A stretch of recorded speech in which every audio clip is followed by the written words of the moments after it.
Oi, pessoal, bom dia. Bem-vindos ao Poliglota 2024, Brasília. Agora no segundo dia, domingo, e a gente vai começar com a palestra do Igor Barca. Ele vai falar sobre os idiomas da diplomacia e também o concurso, né, para entrar nessa carreira, CACD, não é isso? E o Igor, ele Exatamente. foi no Poliglotar 2018, Fortaleza, e também 2022, Recife, e agora está aqui em 2024, Brasília, com um novo tema. Podem assistir também as Perfeito. palestras do Igor, dos anos anteriores, que estão no YouTube, e também ele tem uma escola chamada Estude Idiomas.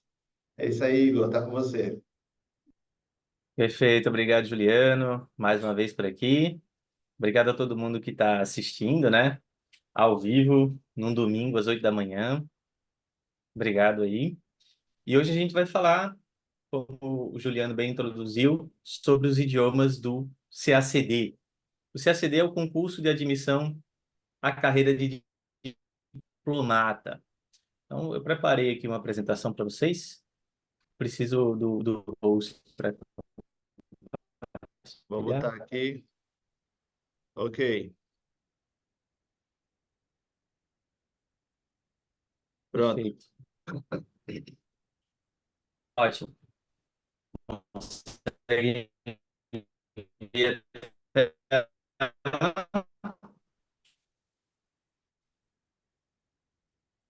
Estamos vendo. Estão conseguindo ver? Estamos vendo muito bem. Perfeito. Então, bora lá. Então, os três idiomas do CSD estudando para quando eu ainda era criança, né? Estava estudando, comecei a estudar italiano bem cedo, aos 9 anos, comecei sozinho. Aos 10 anos eu ingressei em um curso e desde essa época eu tinha um sonho de ser diplomata, assim, porque eu gostava muito de idiomas, gostava muito de viajar e me imaginava nesse mundo, né? Viajando e falando várias línguas, etc. E em 2000, quando eu tinha 13 anos, eu retomei o estudo do italiano, né? Alguns anos depois. E eu me lembro que tinha uma redação nessa época, que eu tinha que escrever sobre o meu trabalho. Só que assim, eu ainda não tinha trabalho, né? Ainda era adolescente, tinha 13 anos. Então tudo era meio adaptado para mim, né? Os temas da escola, todos eram meio adaptados. Então falava, fala sobre o casamento. Eu falava sobre o casamento dos meus pais, né? Então, era tudo assim, adaptado. E nesse trabalho eu falei do trabalho que eu gostaria de ter quando eu crescesse, né? Aquela velha pergunta. E aí, durante a redação, eu escrevi assim: Fare la pace non deve essere così difficile. Foi um tom meio irônico, né? Dizendo que fazer a paz não deve ser assim tão difícil. Claro que a gente sabe que é um grande desafio, né? Mas essa frase ficou na minha cabeça até hoje, como uma demonstração do meu desejo de me tornar diplomata, né? E esse sonho da diplomacia ele perdurou durante alguns anos. Então, no ensino médio, eu ainda tinha esse desejo de me tornar diplomata e comecei a estudar no final da graduação, né? Só que quando a gente estuda muito, né? A gente acaba diminuindo a nossa renda. Na época eu já trabalhava, comecei a trabalhar muito cedo como professor e a minha renda foi caindo. E aí como eu estudava francês na época, né? Eu falei, bem, eu vou começar a ensinar francês para o concurso da diplomacia. Então foi aí que eu abandonei a minha língua favorita, que era o italiano, e me apaixonei pelo francês e comecei a ensinar o idioma para futuros diplomatas e percebi que, de fato, o ensino era a minha vocação. Então abandonei o desejo de me tornar diplomata e comecei com todo o afinco a ensinar idiomas, né? E justamente para esse nicho, para esse público que eu tinha feito parte, né, há tão pouco tempo, que seriam os futuros diplomatas, né?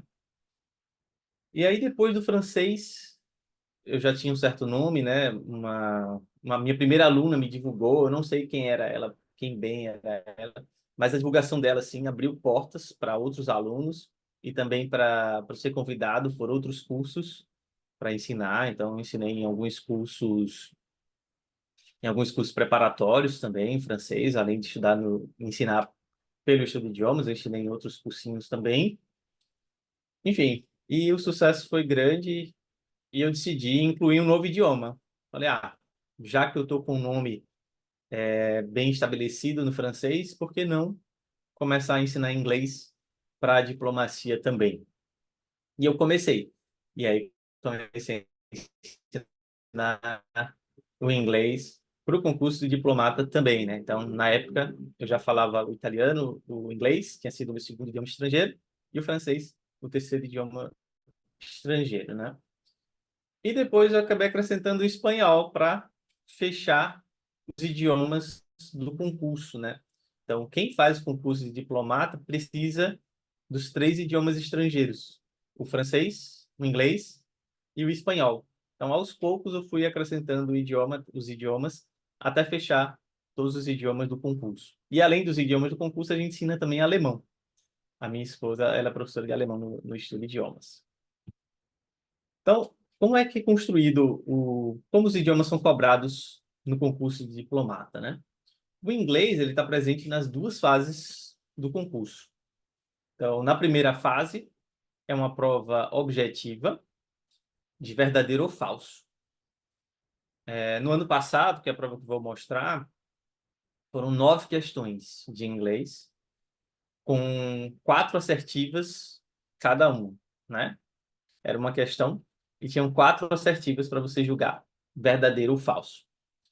E, se eu não me engano, foram 4 textos. Eram 4 textos relativamente longos, assim, para uma prova, né? Para poucas questões. Tinha texto que tinha só 2 questões, teve texto que teve uma questão só, né? Então, assim, tem que ler bastante para responder a prova. Na segunda fase, já é um nível de exigência, sim, bem maior, né? É a prova discursiva. Então, você, de fato, precisa escrever em inglês em um nível altíssimo. E são 4 questões, né? Então, você tem a tradução, ou seja, traduzir do inglês para o português. Você tem a versão, que é traduzir do inglês, do português para o inglês. Tem a questão de resumo e tem a redação, a famosa composition, né? E aí a gente chega na terceira fase. Esse ano foi um pouquinho diferente. Esse ano nós não temos 3 fases no concurso, nós temos apenas 2. Uma forma de agilizar, né, o concurso esse ano. Então, o francês e o espanhol será junto com o inglês na segunda fase também.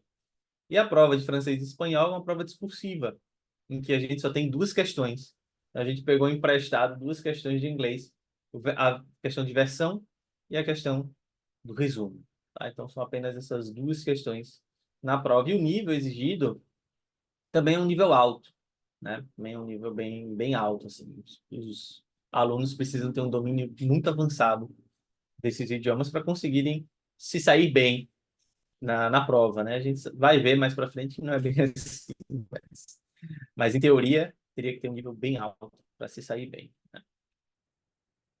Então, o inglês é fundamental, está presente nas 2 fases. A prova objetiva de inglês vai exigir compreensão de texto, gramática e vocabulário.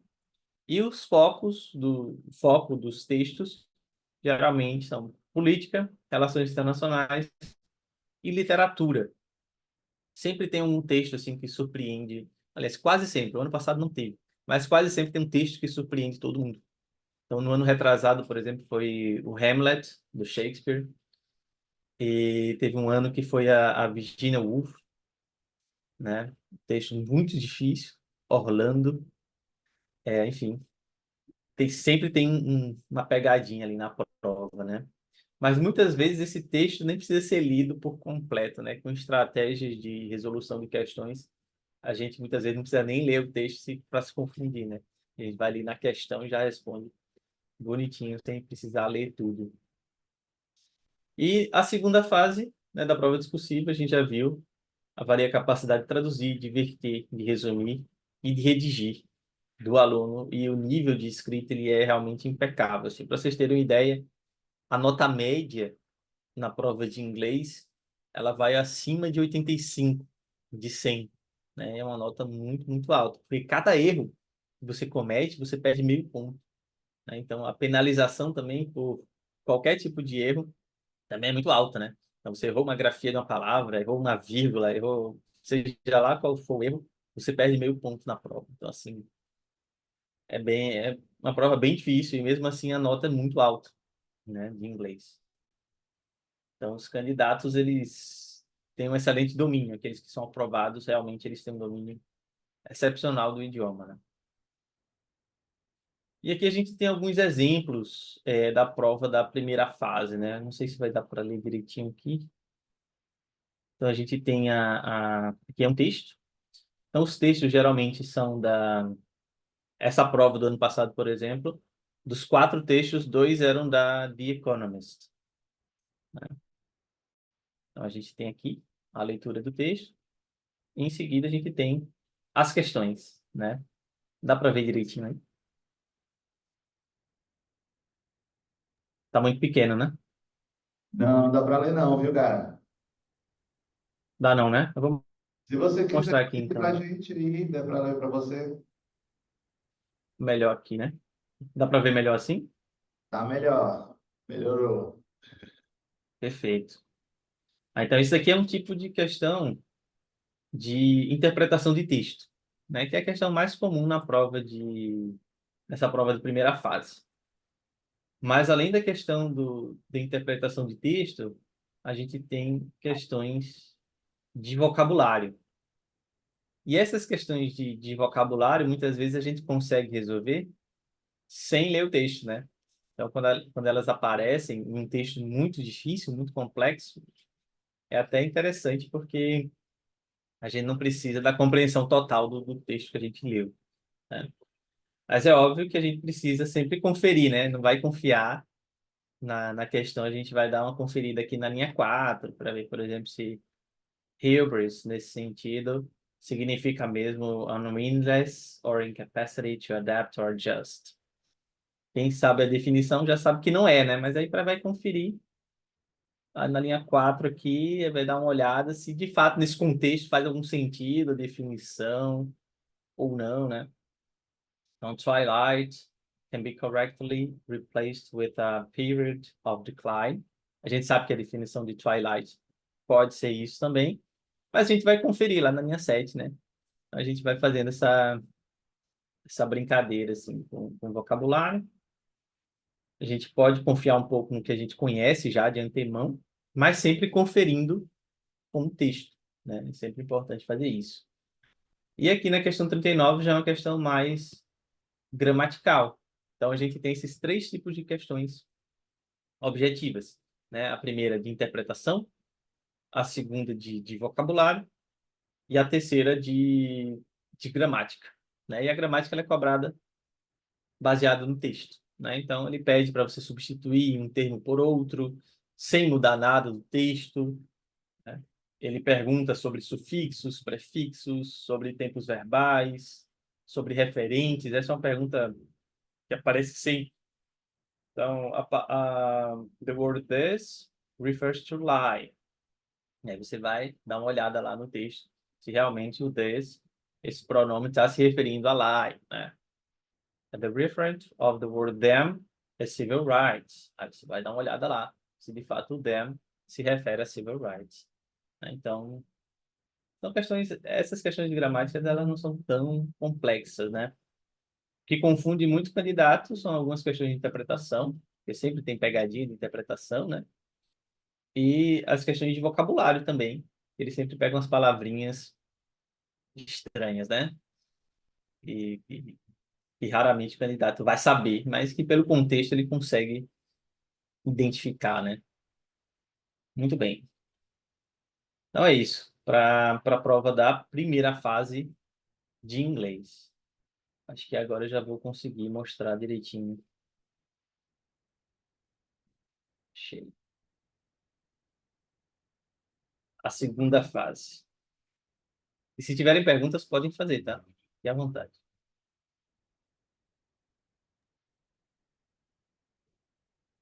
Quer fazer pergunta? Eu tenho uma pergunta. Você disse que transformou o seu sonho de se tornar diplomata em, na verdade, ajudar outros a se tornarem diplomatas, né? Uhum.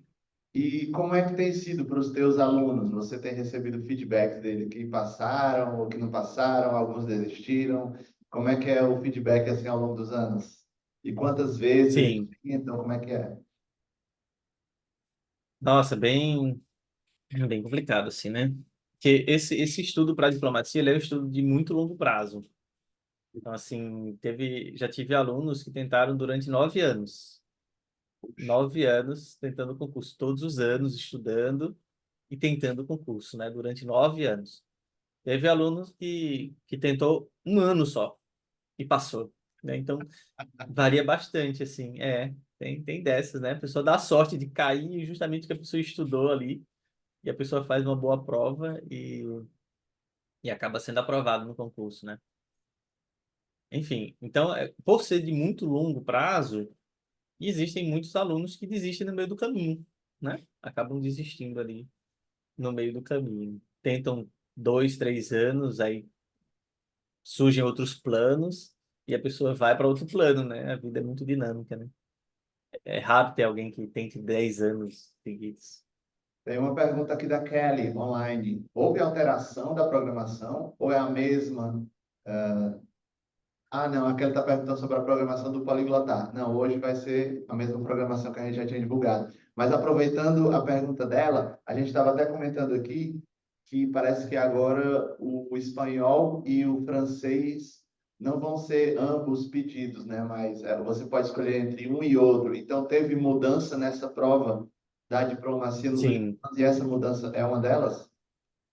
sim, chegaremos lá, chegaremos lá. Exatamente. Inclusive, houve mudança também na prova de inglês, né? Sobre a qual eu estou falando agora. Então, eu falei que na prova de inglês são 4 questões, né? Mas este ano, 2024, vão ser apenas 2. Então, as questões típicas, né, durante muitos e muitos anos, foram essas daqui. Primeiro era tradução. Então, a tradução de um texto do inglês para o português, e os temas geralmente são diplomacia, política internacional, né? E a versão, que é um texto geralmente sobre o Brasil, né? Que deve ser vertido para o inglês. E nós temos também a questão de resumo, geralmente é um texto também de política internacional ou economia. E temos a composition, que também é a mesma coisa, sobre diplomacia, política internacional. Então, os temas não variam muito, né? Os temas são quase sempre os mesmos, né? E este ano, as duas questões que ficaram foram a redação Tenta aqui, ó, e para aparecer na câmera. a versão. Foram as duas questões que ficaram esse ano 2024. Igor, né? A gente tem mais uma pergunta aqui. Igor, maravilha. Igor, meu nome é Vani, eu Bom sou, dia. bom dia, eu sou estudante de Relações Internacionais, me formo agora, fim do ano, se Deus quiser. Legal, A minha pergunta legal. é, obrigatoriamente tem que saber inglês, francês e espanhol, porque falaram que cai os três idiomas, ou você pode escolher entre francês e espanhol, como que funciona? Uhum. Cai todos os idiomas? Sim e não, né? Sim e não. Este ano especificamente, não. Este ano você não precisa saber todos os idiomas, né? Este ano a gente teve essa novidade, né? A gente teve a diminuição das questões de inglês de 4 para 2, ou seja, a prova foi cortada pela metade. E tivemos também essa opção entre o francês e o espanhol. Então, no momento da inscrição, o candidato ele opta por um dos dois idiomas. Só que não se pode dizer ainda se essa mudança é permanente, né? Pode ser que no próximo ano tudo volte ao normal, digamos assim, dos anos anteriores, né? E você Esse tem sabe sido normal durante muitos por anos. que pegaram leve agora no inglês e deram essa chance de não saber três línguas? Por que você sabe disso ou não? Sim, uma das justificativas é para democratizar o acesso à carreira de diplomata, né? Que é uma carreira muito elitista, né? Você saber as três línguas não é para qualquer um, né? E no nível de excelência que o concurso cobra, é bem difícil, né? Então, pela democratização, acabaram reduzindo a exigência das provas de idiomas. Então, provavelmente vão manter essa democratização, né? Porque senão ia ser uma elitização, né? Ei, tem mais uma pergunta aqui. É, pode fazer. Ah, Bom dia, tudo bom? Talvez você tenha falado isso, mas eu cheguei um pouco atrasada e perdi. Você usa algum material didático? Se sim, você diria qual? E se não, quais outras fontes você usa para trabalhar? Existe uma prova oral também? Não, aí não tem prova oral, né? A prova é só escrita, tá? É só de leitura e escrita. E assim, a gente tem nossos próprios materiais, né? Então, hoje eu tenho poucos alunos de inglês, na verdade, mas tenho muitos alunos de francês. E eu criei todo um material próprio de francês. Então, eu tenho 4 apostilas, desde do zero, assim, até o nível mais avançado, que é o nível da prova, né? Então, o aluno ele passa por esses 4 módulos que eu criei. Então, eu gravei todo o curso, criei todo o material para estudar para o concurso, né? Desde o nível básico até o avançado. E os materiais de inglês a gente faz também. Então, a gente cria alguns exercícios, a gente pega alguns exercícios prontos, né? Então é isso. A gente faz bastante simulados também com alunos que já estão no nível mais avançado. E mesmo alunos que ainda não estão no nível avançado, a gente também faz simulados, mas tipo, simulados do nível básico. Então, a redação, né? Em vez de escrever uma redação de política internacional, redação é sobre fale-me sobre você, né? Então, a gente vai começando a introduzir essa necessidade de escrita, né? Para que o aluno comece a se adaptar ao nível da prova, né? O nível de exigência também. Então, assim, não é um nível de exigência de cursinho de idiomas, né? A gente não deixa nada passar. E, às vezes frustra um pouco o aluno, porque o aluno pega uma redação com 30 erros, 25 erros, né? É muita coisa marcada. Mas cada acento, cada errinho de grafia conta, né? Por isso que a gente corrige. Ok. Ah, diante disso, então, o critério de avaliação da redação passa por quais categorias? Organização, conteúdo, sequência, transição de parágrafo, foco, conclusão, é mais ou menos isso. Eu pergunto, Sim. eu trabalho com TOEFL, e qual é a semelhança? É muito distante do TOEFL, a parte, por exemplo, a parte de leitura do TOEFL eu acho bastante enjoadinha, vamos dizer assim. Se você comparar as duas, agradeço. Uhum. Então, em relação aos critérios de avaliação, né? Existe um critério que eu chamo de critério subjetivo, né? Que é uma nota que raramente a gente entende o porquê da nota, mas, assim, existem critérios que devem ser seguidos, né, na prova. Então, a construção do texto, questão da coesão, né, para o resumo, da concisão, né? Então, a coerência, tudo isso vai ser avaliado de fato. Só que eu chamo de nota subjetiva. Eu sempre tento entender, né? Quando os alunos fazem a prova, eu tenho acesso a vários espelhos de prova, né? E eu tento entender por que que um aluno recebeu 8, até 10, né? Esse limite. Por que que um aluno recebeu 8 e por que que outro recebeu 6, né?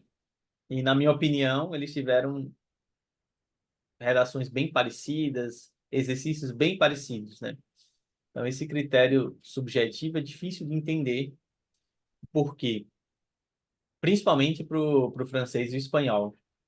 Principalmente para o francês e espanhol, que não é dividido. O inglês ainda divide, né? Ainda tem os critérios bem divididos. Mas o francês e espanhol não. A gente tem uma nota só que avalia tudo isso. E a nota mais objetiva, que é a nota com a qual eu trabalho, assim, que eu sei que eu posso ajudar os alunos, que é a nota de gramática, né? Então, para cada erro cometido, o aluno é descontado meio ponto. Então, essa nota, para mim, é muito mais fácil de trabalhar do que essa nota subjetiva que eu nunca vou saber avaliar direito, por não entender bem os critérios, né? Os critérios não serem tão claros. Perfeito, Igor. Pode continuar, por favor. Muito bem. E aí, então, esse ano, 2024, nós tivemos a redução pela metade da prova, né? Ficou só a questão de versão e a redação de inglês. E aí a gente chega no francês e o espanhol. Então, o francês e o espanhol são chamados os idiomas adicionais, né? E assim, é a última prova do concurso. E era uma prova única. O candidato recebia a prova francês e espanhol, né? E ele tinha 4 horas para resolver a prova. Cada uma com duas questões, né? Duas questões por idiomas. E assim, a exigência é bem alta. Mas como o nível dos candidatos não é tão alto, acaba que você, para ser aprovado, você não precisa ter o mesmo nível de domínio do inglês, por exemplo. Então, você pode ter um nível de domínio menor desses idiomas, né? Porque ali você vai estar concorrendo com as pessoas. Se a nota média de inglês é, tipo, mais de 85, a nota média de francês entre os aprovados é, tipo, uns 40 e pouco, né? Então, é praticamente metade da nota. É muito baixa mesmo, né? Então, o nível de exigência, apesar de ser alto, né, como os candidatos não dominam tão bem o idioma, acaba baixando ali, né, o nível necessário para ser aprovado, né? Então, muitos candidatos foram aprovados zerando questão, por exemplo. A gente teve um ano aí que a versão de francês foi muito difícil, muito extensa, muito longa, e os candidatos zeraram, né? Muitos candidatos zeraram essa questão, e mesmo assim foram aprovados, porque quase todos zeraram. Então, eles foram aprovados, né? Acontece. Você passa de 30 erros, você já zera, né? Então, é isso. E a prova de idiomas tem essa característica, é uma prova defensiva, né? As outras provas, de história, geografia, política internacional, né, a sua nota vai ser construída pelo que você escreveu. Então, você começa com zero, né? E vai construindo a sua nota pelo conteúdo que você escreveu na prova. A prova de idiomas já é o contrário. Você começa com 100, aí vai perdendo nota à medida que vai cometendo os erros. Então, é uma prova mais defensiva, é uma prova em que você precisa se cuidar para não se expor tanto, né? Expor só o suficiente para mostrar que você sabe e para mostrar que você de fato domina o idioma, né? Mas não precisa fazer nenhuma firula. Aliás, eu sou totalmente contra firula nessas provas de francês e espanhol, né? Ali o basicão é o que vai fazer você ter uma boa nota, né? Tudo bem. Então, assim, como o inglês tem uma nota muito alta e as outras disciplinas, os alunos são bem nivelados, né? Então, uma boa estratégia pode ser investir nesses idiomas, porque aí você com a nota mais alta nesses idiomas, que não é difícil tirar a nota mais alta do que os outros, é só saber um pouco mais que todo mundo, você consegue se destacar na última fase, né? Então, você tendo uma pontuação maior na prova de idiomas, vai fazer com que você tenha uma pontuação maior na sua nota geral. Então, isso tem sido um grande diferencial para os candidatos que investem no francês e espanhol, né? Que acabam se destacando ali e galgando classificações, né? É importante.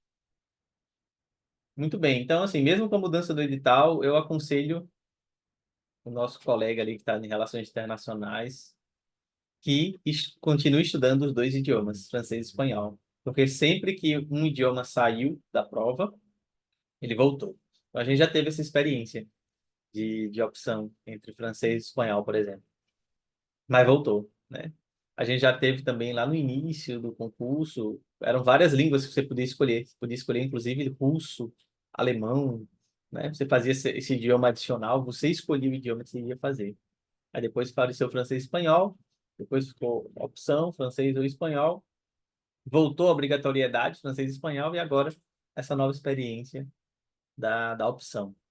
Mas a minha sugestão é até que a gente não tenha algo definido, que os candidatos continuem estudando os dois idiomas. E vai que no próximo ano muda, e aí eles não vão estar preparados. Tudo bem, então vamos dar uma olhada aqui na prova. Uma prova de espanhol, por exemplo. A gente tem aqui esse resumen. É um texto... A prova de espanhol ela tem uma característica diferente do francês, né? A prova de francês ela é meio como a de inglês. Então, os temas vão ser política internacional, né? Economia, sociedade, etc. A prova de espanhol ela já é mais literária. Então, você encontra muitos textos literários na prova de espanhol. Tanto para resumir, quanto para verter, né? Então, ele tem essa característica mais da literatura, né? No espanhol. Diferentemente da prova de francês. Inclusive, a prova do ano passado foi esse texto aqui, e eu conheci o autor. Quando eu era criança, adolescente, eu conversava com ele, o Arthur da Távola. Conversava com ele por e-mail, né? E, enfim, foi interessante ver um texto dele na prova. Então, para vocês perceberem que o nível é alto, né? Espanhol, você tem que verter textos literários, né? Não ser jovem, não perder o encanto e o susto de qualquer espera. É, sobretudo, não ficar fixado nos padrões da própria formação. Ser jovem tem abertura para o novo na mesma medida do respeito ao imutável. Imagine verter isso para o espanhol. É um grande desafio, né? E a prova de francês vai no mesmo nível. O que muda entre as duas provas são os temas, né? Então, aqui a gente vai ter temas mais relacionados à política internacional, economia, cultura, né? E pouquíssima literatura. Poucas vezes a gente teve algo de literatura na prova de francês, né? Então, geralmente são textos do Le Monde Diplomatique, né? Ou do Manière de Voir, que é uma extensão do Le Monde Diplomatique. E aqui a versão, né? Também texto do Barão do Rio Branco, reminiscência do Barão do Rio Branco por seu filho, né? Não é do bem do Barão do Rio Branco, é o filho do Barão do Rio Branco que vai escrever um texto sobre ele, né? Então, sempre relacionado a um tema do Brasil, né, para ser vertido pro francês. E geralmente tem a ver com a diplomacia. A gente já teve textos sobre Guimarães Rosa, né? Já tivemos textos do Sérgio Buarque de Holanda, né, para serem vertidos. Então, sempre algo relacionado ao Brasil para ser vertido pro outro idioma. Então, a gente chega ao que e como estudar, né? A gente já viu, já teve um bom panorama das provas, já sabemos como o concurso funciona. Além dos idiomas, né? A gente tem mais umas 8 disciplinas. A gente tem história, história mundial, história do Brasil, geografia, economia, língua portuguesa, claro, língua portuguesa, né? Então, são muitas disciplinas mesmo para o candidato dar conta, né? E ainda mais os idiomas estrangeiros. Então, o inglês exige um domínio muito avançado, o foco é na leitura e escrita, então não tem mais prova oral. Antigamente tinha prova oral, mas não era de idiomas, né? Era uma prova, como uma prova de juiz, por exemplo, né? Que tem prova oral, promotor, etc. Hoje não tem mais, é tudo escrito, né? Temos o francês e o espanhol, que é um nível elevado, mas mesmo assim é um nível menor que o inglês. E ainda tem aquela questão da concorrência, né? Sobre a qual a gente comentou. Como os candidatos não têm um bom nível, então você também não precisa ter um nível tão alto para poder competir ali. Você já consegue competir com um nível razoável. E o nosso foco é gramática, ortografia e vocabulário, né? Outra coisa, além de ter essas competências linguísticas, além de estudar gramática, ortografia e vocabulário, a gente precisa estudar as competências de prova, né? Então, a gente precisa fazer simulados. Então, se você já está num bom nível, já tem as competências linguísticas necessárias para fazer a prova, é hora de focar nos simulados, né? Então, vai fazer simulados, porque se você chegar na hora sem ter praticado, não vai funcionar, não vai dar certo, né? Precisa praticar o resumo, precisa praticar a versão, a tradução, a redação, precisa praticar os 4 exercícios, né, do inglês. Mesmo esse ano tendo mudado, continue praticando os 4, vai ser importante, tá? E os 2 exercícios francês e espanhol. Muito bem. E aqui eu vou deixar uma última dica, que é a importância da leitura atenta. Então, claro que a leitura ela vai nos ajudar muito nesse concurso. A gente vai melhorar o nosso vocabulário, nosso domínio da gramática. A gente vai ter modelos pelos quais a gente pode se guiar. Mas só a leitura ela não vai ser suficiente, né? Se a gente ler só pela informação, a gente não vai conseguir desenvolver a nossa escrita. Então é importante que a gente leia também pela forma, ou seja, que a gente analise as estruturas linguísticas, que a gente aprenda novas expressões e que a gente possa carregar isso para a nossa própria escrita, para os nossos próprios textos, né? Então, um exercício que eu faço sempre com os alunos é não explorar um texto inteiro. É um exercício que surpreende todo mundo. É um exercício que, a partir de um parágrafo, a gente consegue extrair muito conteúdo linguístico, né? A gente consegue extrair muito conteúdo de gramática e muito vocabulário, né? Então, a gente tem aqui, por exemplo, deixei aqui, antes disso, o Still Like an Artist, né? Esse livrinho aqui, muito bacaninha. Não sei se vocês já tiveram a oportunidade de ler. Recomendo, é um livrinho bem curtinho, bem legalzinho. Que ele fala, Nothing is original, still from anywhere that resonates with the inspiration or fills your imagination. Então, assim, a ideia é essa, né? É a gente roubar dessa forma, né? A gente vai ler os textos, mas a gente vai roubar o que a gente mais gostou, seja o estilo de escrita, seja aquela palavrinha, seja a estrutura que o autor utilizou, e a gente vai tentar incorporar isso aos nossos textos, né? Então, isso eu acho que é a coisa mais importante, assim, a gente pode ter muito vocabulário, a gente pode dominar muito bem a gramática, mas se a gente não souber aplicar isso à nossa escrita, a gente não vai evoluir. Eu tenho muitos alunos que dominam bem a gramática, que fazem livros de gramática. Eu já fiz, sei lá, uma gramática famosa em inglês, esqueci o nome dela agora. Já fiz a gramática 3 vezes, ou então já fiz aquela grammaire progressive de francês, né? Já fiz umas 4 vezes, blá blá blá, cabo a rabo, já domino tudo, mas na hora de escrever erra, né? Então o que aconteceu foi que não houve a transferência do conhecimento adquirido para a escrita. E eu acho que isso é o mais importante, né? Você saber transferir o que você aprendeu para a sua escrita, né? Se você não souber fazer isso, você vai se tornar apenas um melhor leitor e resolvedor de exercícios de gramática, mas não vai se tornar um melhor escritor, que é o nosso objetivo, né? É escrever melhor. Então, bora roubar aí do pessoal. Então, o exercício é esse, ó. Pegar um parágrafo apenas e, a partir deste parágrafo, você extrair o máximo que você puder de conteúdo linguístico. Então, aqui não vai ser tão importante assim o significado, né? Porque a gente lê muito pelo significado do texto. Eu li e entendi. Tá, mas você sabe escrever como a pessoa que escreveu o texto?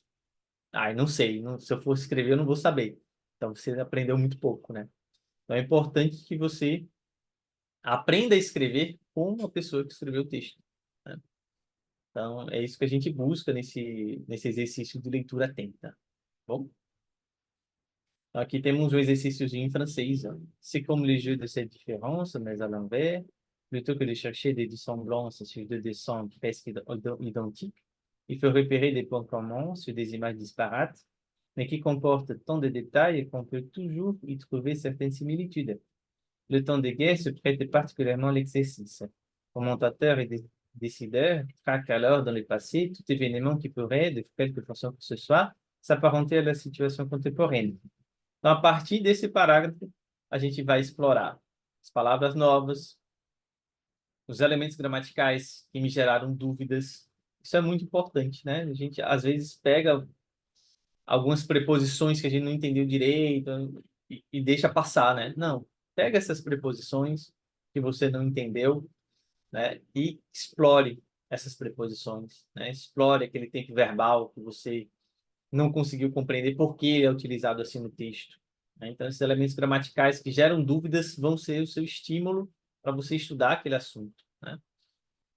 Cate aí as palavras que você quer usar no seu texto, né? Temos muitas palavras bonitas aqui que a gente pode utilizar, estruturas, por exemplo, il faut repérer des points communs, olha que bonito, né? Então, você vai, próxima vez que for escrever, quando você tiver a oportunidade, já vai utilizar essa expressão, né? Então, plutôt que de chercher, blá, blá, blá, olha só. Então, essa estrutura a gente vai começar a catar dos textos, né? Então, além de vocabulário da gramática, novas estruturas que você deseja utilizar, novas palavras que você deseja utilizar também. A gente vai roubar e vai empregar nos nossos textos. Bom,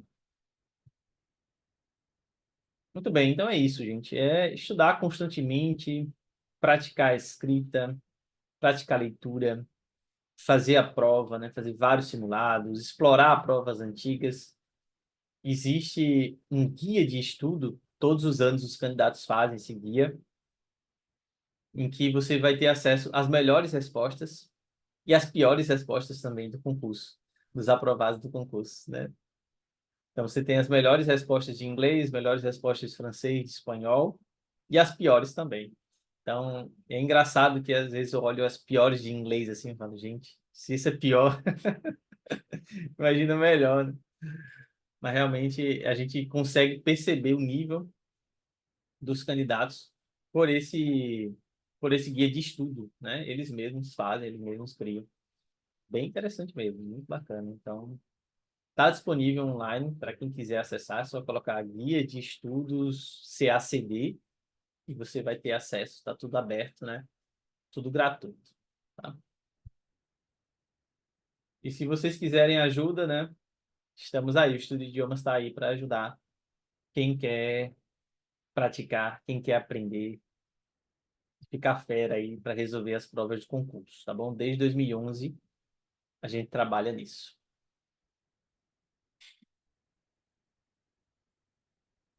Isso eu não estou te ouvindo. Muito obrigado, Igor. Obrigado aí pela Valeu, gente. dica. Se tiverem alguma pergunta, podem Tem fazer. pergunta aqui, presencial ou online. Pode parar de compartilhar a tela, viu? Pessoal, alguém? Tá. Pode vir aqui, por favor. Vocês dois. Pode sentar aqui, ó. Pode sentar aqui onde eu estou.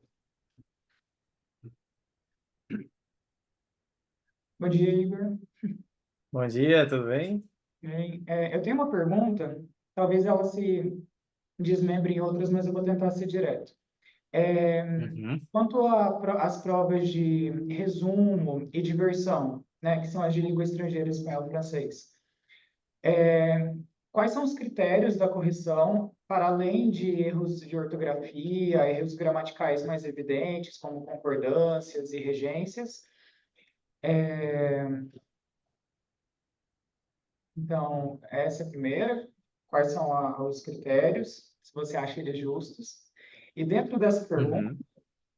conhecendo um pouquinho do seu trabalho que eu já acompanho há um tempo, no Instagram, quais são os limites da ajuda da inteligência artificial para o professor que prepara um aluno para essas provas?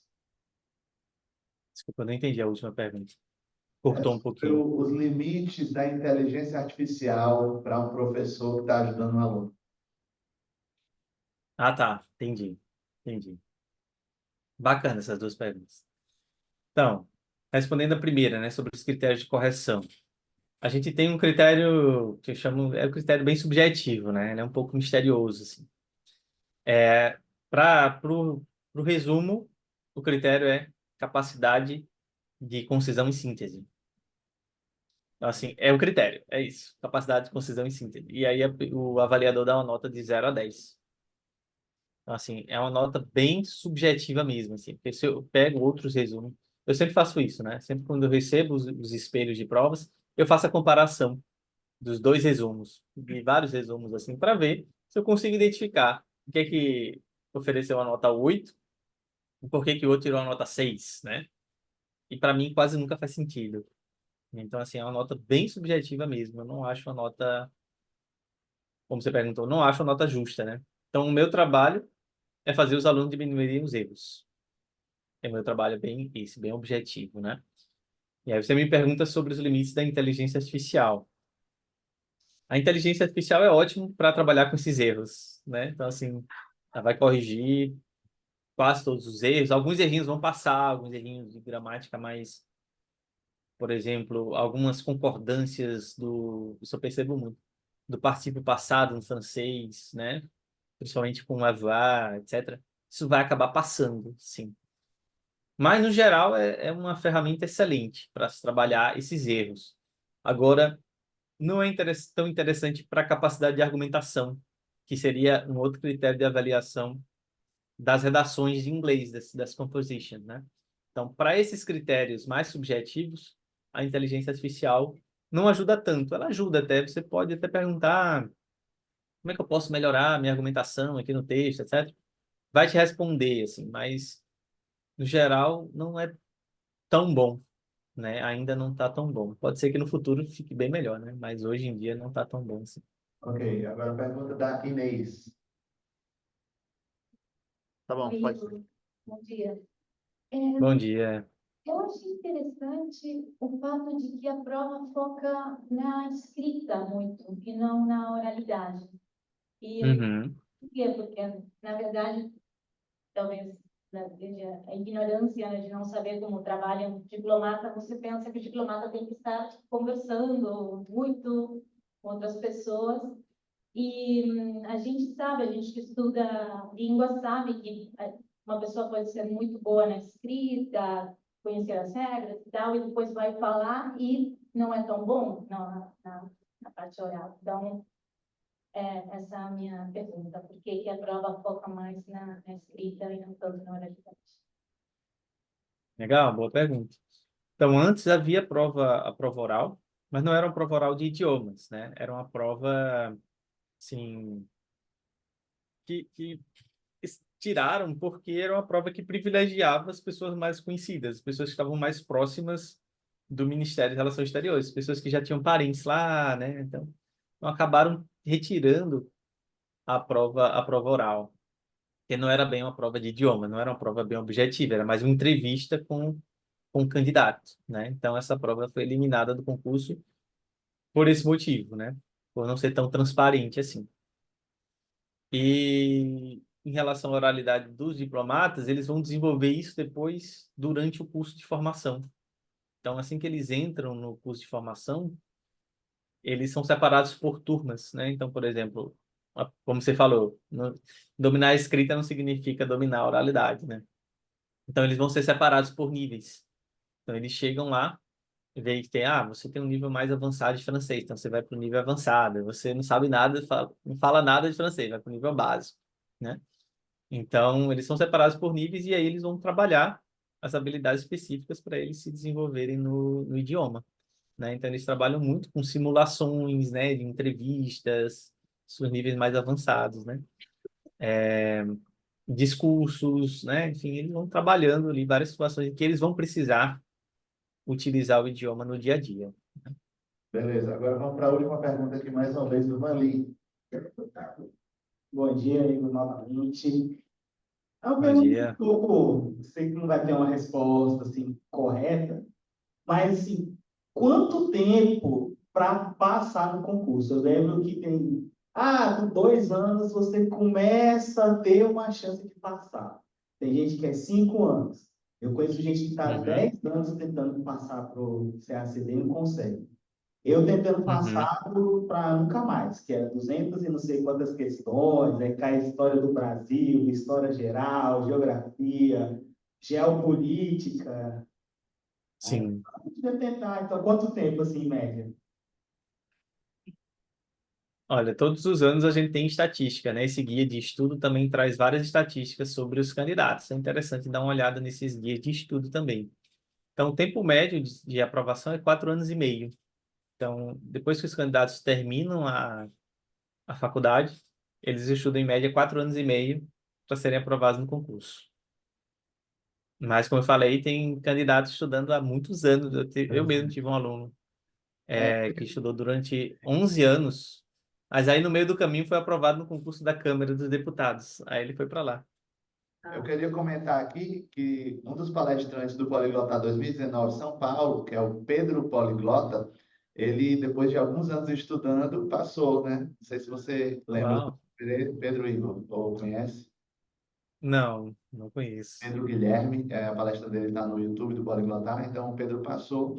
O Otto também teve esse plano, né? Outro palestrante Poliglotar, mas eu acho que ele desistiu depois de algum tempo. Eu mesmo, em 2009, pensei também, até fiz o concurso em 2010, né? Depois de ter Uhum. feito uns 3 meses de cursinho, mas eu também não passei, claro, e depois, com outras obrigações, eu deixei para lá e assim continuei na minha carreira de tradutor, né? Então, é isso aí. Sim, é isso aí. É um concurso que exige muito tempo de preparação e aparecem muitas coisas no meio do caminho, né? Então, se você não continuar estudando e perseverando, vai aparecer outra coisa que você vai acabar fazendo. Então, muito obrigado, viu, Igor, pela palestra. Então, a gente termina aqui Eu hoje. que agradeço, gente. Até Obrigado, mais. obrigado mesmo, viu? Tchau. Até mais. Tchau, tchau.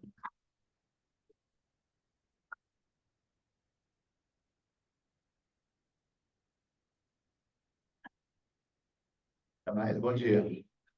Bom dia, valeu.